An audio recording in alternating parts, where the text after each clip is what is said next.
I got my seed packets for Prairie Smoke and Jacob's Ladder. I've never tried growing these from seed before, so let's see how it goes. All right, I'm gonna use these planters that are about 4 inches deep.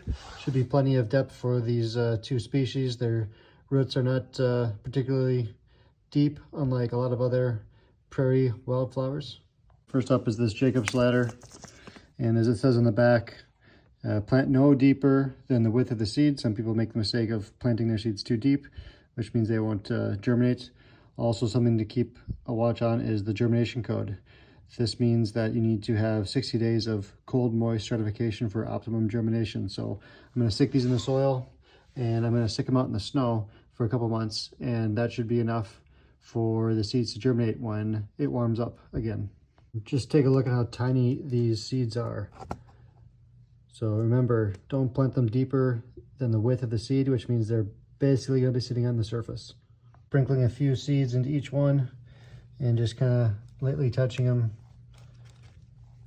getting some good soil to seed contact, and that should be good. All right, now it's the Prairie Smoke's turn. And the seeds are also just absolutely tiny, and there's probably 100 or so in there. I sprinkled 10 or so each one, and we'll see how many of these germinates. Maybe all of them, maybe only 1 or 2. Like I said, this is the first time I've tried growing these. And I have these on my deck along with the bunch of the other seeds that I sowed earlier this winter. I'll throw some snow in here to help with the moisture and get the good seed to soil contact that I want. And we'll see what happens here in a couple months.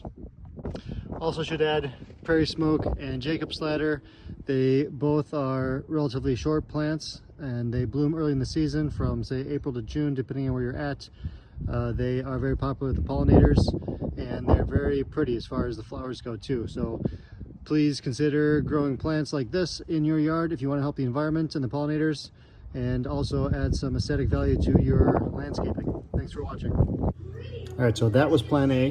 Here's my plan B. This is a different way on how to do cold stratification of your seeds. So just place them on a paper towel and moisten them and stick them in a little plastic baggie, and then you can stick them in the fridge. And I'm gonna have these in here for about 2 months. I'm gonna take them out and I will try to sow them, and hopefully they'll germinate and grow in time for the spring warm up.